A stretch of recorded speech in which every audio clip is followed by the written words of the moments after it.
has been played here. Xbox Your will be team followed by is from the side of banned. VFM, and what are they gonna do? Are they gonna be banning off the Xbox once again? No, shit, sorry, banning off the Kufra? Yeah, or Grok? I think it's the Kufra and Grok is the two most obvious one. Unless VFM decides, okay, maybe the biggest problem is the hideouts. Then the hideouts can be in consideration as well. I don't think you need to kind of prioritize the Kaja that much in banning him. You can always take him, but Your RRQ, they team would is take out Kaja banned. themselves. Yeah, Kaja being banned here. So Kufra is kind of going to be out in the open as well. Maybe the Kufra or the Grok. But Grok has been nerfed a little bit here. But as a frontline annoying tank, it's still one of in-your-face kind of tank heroes where a lot of teams is going to be prioritized first pick here. So if you let the Grok slide, you let the Kufra slide here, you may consider opening things up like what? The Esmeralda. Nah, Esmeralda is pretty much going to be open anyway. What are heroes? Cho is kind of open as well, but I'm surprised no one actually banned off the Cho or picked it. Yeah, it doesn't seem to be in the meta for some of these players. One thing about RRQ is I love this Kaja ban for two reasons. First of all, RRQ, they have the first pick, so they know that they can go for anyone other than Kaja. And because they have priority pick, Kaja would be the natural go-to second pick, right? By banning out the Kaja, you're forcing VFM to not have that second, to not have that backup, to not have priority of the first pick. And RRQ, they should be locking in this Grok instantly. Kufra is available, but it doesn't sound as juicy as it used to be. Yeah, no, I have to disagree. Kufra is like a really, really strong tank, regardless or not. You know, ever since it came out until now, I've always thought that it's a strong hero. Even now they took a huge nerf, it's still one of the top picks here from most of these teams. But like you said, it might not happen. But yeah, sorry, it has to be first pick. It has to be. Nice. Yep, Esmeralda. Esmeralda. Okay. And yeah, it makes sense for Esmeralda. It does make sense. It definitely makes sense just because the hideout is kind of out on the pool as well. Not many heroes can actually deal with it here. But RRQ, they have a little bit of flex pool as well. I've seen a couple games where RRQ, they actually play the Kagura on the mage role. If you don't exactly want a Harris pick here, because Harris's shield kind of like gets negated from all this shield burst, or maybe even the burst coming from Esmeralda themselves. So I'm not too sure exactly if they want to poke it off, but they're going to keep it out and open here. But now Lolita getting picked off here, so Kimi is going to be kind of denied here from the RRQ, considering that they picked off the carry already. Yeah, and great block pick from VFM as well. And I like the fact that you bring up Kagura, because RRQ, Lemon from RRQ is the one that is the top Kagura in the region. Since that he won't be playing today, it's totally fine. RRQ still have that in their pocket if they want to bring it out. But that Lolita pick, RRQ, they picked Lolita in game 2 against Evos. So now they're gonna go up against the same pick that is denying that Kimi that we expect to come out. And because of that Lolita, RRQ says we're not giving you Granger because it is such an gonna be an obvious pick for VFM if it goes through. Yeah, the Granger pick will be really nice here. Good smart ban there coming from RRQ, just because the Lolita is kind of in the favor of VFM. They don't exactly have an answer or counter to actually block off some of those bullets coming from Granger. But if they force VFM to go for the Cloud again, I'm pretty sure RRQ has an answer for that. And Helker is kind of still in the pool as well. They didn't exactly show their off-lane pick from RRQ. So they have the flexibility coming from Sin's drafts, especially from Sin's draft, and also I Am Jago's draft, where they can play most of the assassins off-lane roles, and also from the mid role here coming from RRQ. So I feel like the mind games is going to be in the factor here, but VFM seems to me they're going to be prioritizing on the Tamus pick here. I wouldn't be surprised to see the Hellcut pick once again, but it's going to be tough because the Kufra is in the picture now. Yeah, and Hellcut would not seem to be such a juicy pick, at least for RRQ. The Tamus ban, same as last game. You don't want to deal with this really strong solo lane fighter. And just not ideal. And Leomord, I did have this hero on my mind for VFM simply because last game, it did not go well at all for them in any of the lanes. Leomord is one of the safer picks, has minimal counters minimal heroes, able to survive through the early to mid phase regardless of the situation, and has decent scaling. Yeah, the Phantom team is going to be one of those teams that are going to be focused about as well. I like how they ban up the Tamus. RRQ is going to be figuring out how do we deal with this with this Leomord here. Seems to me it's going to be the Badang God special. We are talking about some wombo combos coming from RRQ, and I like how the Badang can kind of shut off the Leomord a little bit here. Early phase is not that great here, but it was the mid to late game here. If you're worried about a Phantom Seed here, why not just burst him down on the spot then and there? Yeah, and because of that, of course, now Liam poses an extra layer of threat, right? You have Vin, you have Liam, these two frontliners. One, they can both split you apart. And sure, you have the Kufra, Esmeralda, Lolita, they all sound really juicy, Phantom Steel on the Leo mod, but this Gord alone basically shuts down what VFM might try to do, because none of them have the mobility. Maybe the Esmeralda, maybe the Leon, but even so, with Grok and Akai in the picture in the favor of RRQ, it's not going to look easy for VFM. Yep, double mage setup here coming from EFM, but at the same time here, I'm a little bit worried here from RRQ, just because the God doesn't exactly have a lot of mobility. You have a lot of burst damage potential and range here, but if you think about it, VFM has heroes that can dive the backlines. We have the Hari, we have the Leomod, we have the Esmeralda, we have the Kufra as well. One wrong move from RRQ, things will go south immediately here. So this is going to be one of the best chances here for VFM to try and take the win against RRQ. Yeah, and all eyes will be on Teeny and T-Max again, both the Teeny, especially on the Lolita. We've seen RRQ pull up an amazing Lolita game. This is now VFM's chance to probably bring this back. Definitely. And Retribution up on Harif as well. So this is where VFM is going to try and contest some of those total buffs or maybe even steals here. Whereas RRQ is going to be focused on those kind of team fights where they're going to force themselves that, hey, we need to win every single team fight. We don't need objectives. We don't need steal here. Kill them all, take the objectives for themselves. Yeah, and this is a complete reversal in roles. Last game, VFM, they picked the team fight composition. They were the one who was starting the fights to look really flashy, colors flying everywhere. It seems like the health bars from RRQ were dropping, but we mentioned it time and time again, RRQ pulled back because of that amazing lead that they got. This time, VFM, they can kind of still go for a team fight, but you can see that the focus is more towards protecting the cause. Yeah, speaking of protecting the cause here, prediction-wise, who do you like more?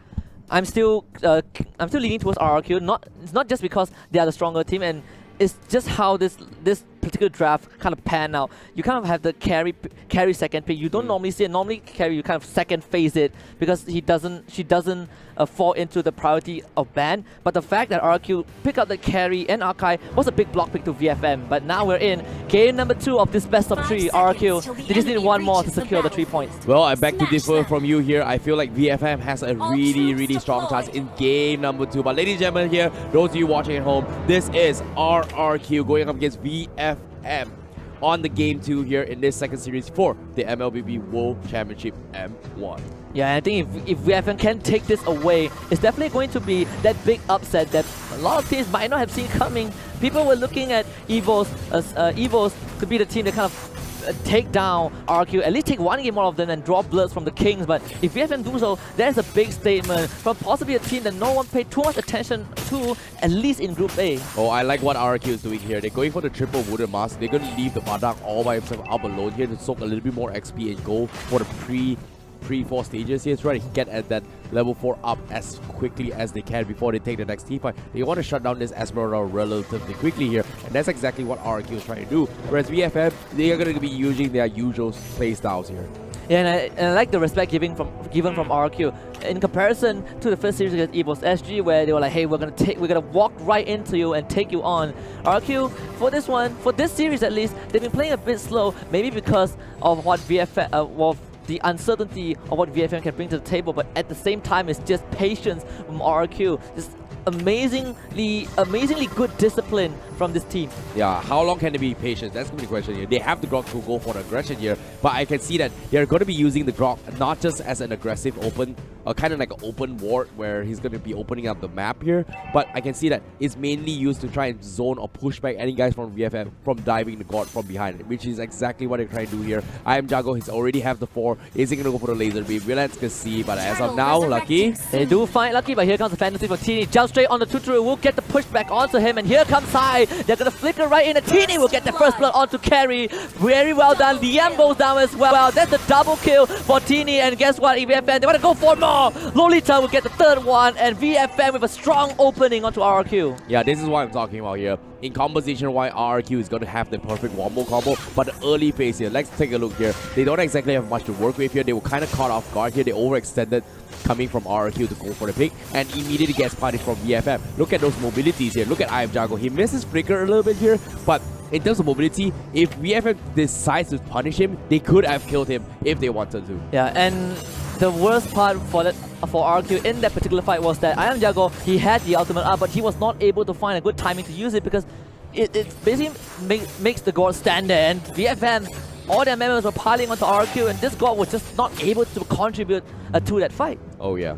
But it's not over yet here. Now they have the next ultimate here. RRQ, they have to play this a little bit more patient here because as of now, they want Sin to come up online here. And once Sin comes online on the Badang, this is where things are going to get a little bit more interesting here. But as of now, VFM, they are not going to be putting up the pressure here. It seems to me, RRQ, they're fighting for opportunity. They might scout out Brawly. They do see Vin as well. T-Max will be defending that quadrant of the jungle, and what makes it worse for RRQ was that Tuturu was involved in that first fight and also died off. So now you're gonna slow down the carry, which is perfect for VFM. Tuturu, the gold crab here is going to be up for contestants here. You can see commitments coming from RRQ, but this commitment has a reason for them here. You can see RRQ, they want to stall the gold crab here so they can buy a little bit more time here for Sin to come over line, but slowly but surely, rotations are coming in. They might cut it here. Oh, nice wall there. He stole it away, and Liam kind of isolated the Hurricane Death, but again, here comes Teeny for killing spree, and Liam not long for the wall. Harry will bring it out, and it's Hyde with that 5th kill for VFM, and RRQ collapse. Nice wall there, seemed like a good start, but RRQ got baited. Here comes the Aura, but Brawly, not enough damage. They need more on Sin. It's not over yet as well. RRQ, they will lose Tuturu down below, and VFM, they're back in the game. Yeah, VFM, you talk about how this team is the aggressive team. They are the aggressors. They like to take fights. Game 1, they took the fight even though they're on the back foot. Guess what? Now they have the lead. They're going to keep doing this, and they're not going to stop. Yeah, just based on the draft. That's the power of the Kufra, right? Like you see, RRQ was a little bit afraid here. Most of the times, Kufra was just in your face. They're afraid of those Tyrants' rages, afraid of those Tyrants' revenge as well. And we have not seen a really big play coming from Kufra, from VFM. But RRQ, I'm pretty sure in their minds here, they're very worried about it.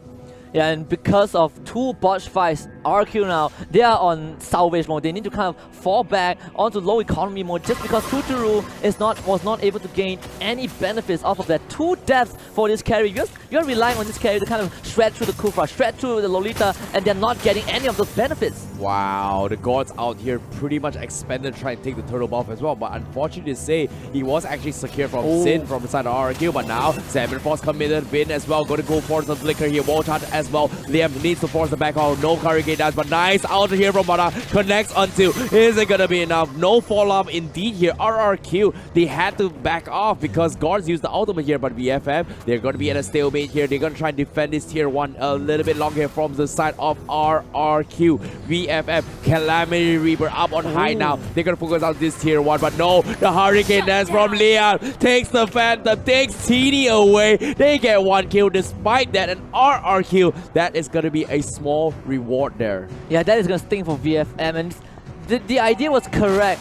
Teeny wanted to play the zoning game, but kind of ignore Liam, who was there, who was ready with a Hurricane Dance, just pushes him back to that inhibitor. No way for this Lemon to get out. Worst part was VFM didn't get the tier 1 tower, and now RQ able to get that small lead and on the hero with the highest bounty and a streak as well. Fantastic defense there coming from RRQ. Like, they took that situation really well.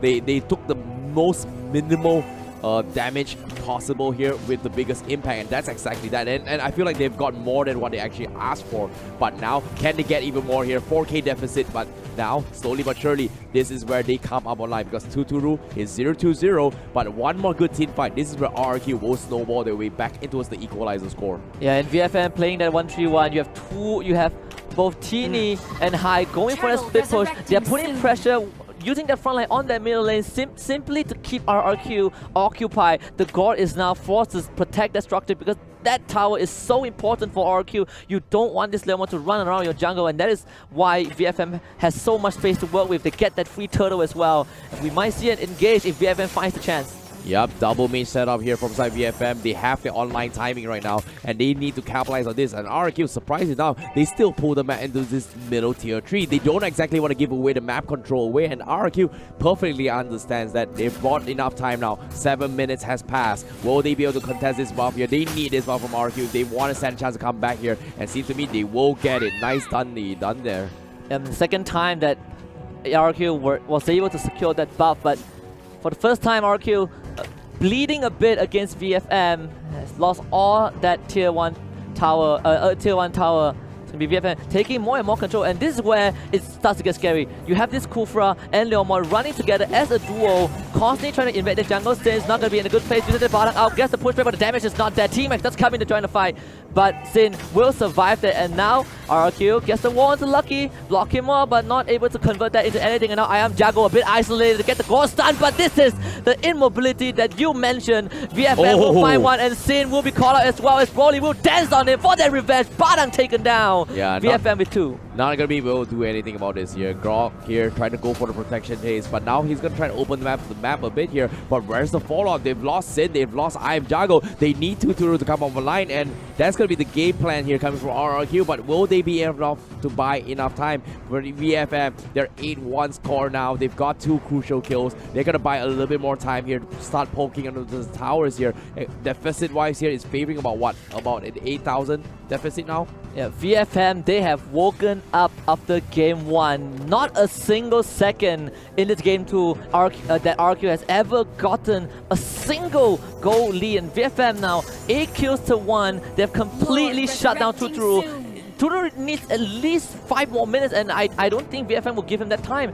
This is where the Lord will respawn, and VFM, they are ready to take on this fight if RQ dares to step forward. Yeah, VFM right now, they're perfectly understanding that RRQ's, hey, this guard, let's just punish him. They don't exactly have anything to do much here. You see, look at this, Lucky, he's getting bursted out, but so what? It is a Kufra, he's super tanky. Martini popping the Phantom Seed here from the backlines, but they're going to try and dive on the I am Jago once again. Unfortunately, he doesn't catch it, but they're caught out in open. Are they going to go for the commitment here? But Liam going for the flicker as well. Hurricane does, getting forced out, doesn't connect, and here comes the Numinon Blast. Connects on Archive. A lot of spells being committed here, but VFM, they disengage. They're going to focus on the Lord. They know carries up on top. Tuturus are not there. VFM, they're going to focus on the Lord here. RRQ, how are they going to do this here? But Lord outsmolds, and they will get it. Here comes a big ultimate. Is it going to be enough? Esmeralda will take him down, and VFM, they come up on top. What a clean fight. The moment I am Jago finishes that ultimate, VFM, they put the pressure. They were not looking for the kills. They were looking to push RQ back, but RQ now tries to get something in return. T-Max survives that, but guess what? It is now the Broly show. He is way behind, but he will get one for now. Is Sin taking out Tuturu out of the fight. That's your RQ core completely eliminated, and Broly is not afraid to go for more. Pushing RQ back into the base. The suffocation is real from VFM. And with the lore secured, it seems like VFM, they are looking for their own payback. This is going to be a tough one. Yeah, like you said, they need the payback. They've got the understanding here, but unfortunately, they were sitting on the sides watching how RRQ playing on the sidelines with that guard pick, and this is where their results are here to show. We are not here to lose. We are here to win it. RRQ, you pull the guard strat, we have an answer, and this might be game, but at the same time, it's not over yet to the Fat Lady 6. RRQ, they're not in it to win it. How will this go down? Yeah, and I mentioned about the Leomord pick early on. His decent scaling, that is not easy to shut down. He always has this window to recover, and VFM, they use him to maximum efficiency, and now they're engaging on their first inhibitor with the Lord, and it's just a big ultimate coming down from VFM. They will take down the Gauntlet straight to the backline. I am Jago will be able to survive that. Carry will take down that Lolita, but VFM, they're going to continue this pressure for a bit more. Hide on the killing spree. Second inhibitor inside, and they will be able to take down their structure as well. Broly jumping right in straight against Liam, needs to desperately protect this place for RRQ, but no, mega kill, and look at High going crazy for that wipeout. Triple kill for this Harif, and VFM, they draw blood from RRQ. VFM right now, they take that win. Retaliation indeed, and RRQ, they lose game number 2. Yeah, but like I said as well, I'm never a big fan of guard bottom strategies. It works out, but if you show that one time, immediately people will have an answer for that, and that's exactly what VFM did. They were sitting with us as well on the sides here. They were watching how RQ played that against Evil's SG, and they came out on top because of that. They planned a new strategy for it, and this is the answer the answer. But at the same time here, we're evening a score. We're resetting it here in towards a best of 1 series in a sense, where we're heading a bit towards game number 3. Who's gonna come on top for this? And after game 2, I would say that I am at a loss right now. I'm not sure if it all comes out to the draft, right? 15 kills to 2.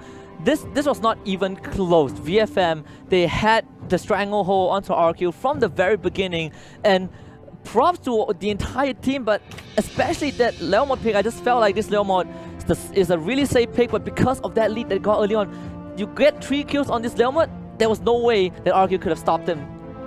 Yeah, not to mention as well, Hyde has like 605, the MVP coming from the side of VFM. But before that, let's take a little bit look into what's the highlight here. Brought to you by U Mobile, but at the same time, let's take a look at how it all broke down here. Starting fight here, they overcommitted from the side of RRQ, and because of that, they immediately get punished here. You talked about the Leomon, the Phantom Sip coming in. They managed to take a lot of kills here, and because of this, they immediately slowed down the entire aggression or progressive coming from RRQ. The next play here was a huge wall from setup coming from RRQ, but unfortunately,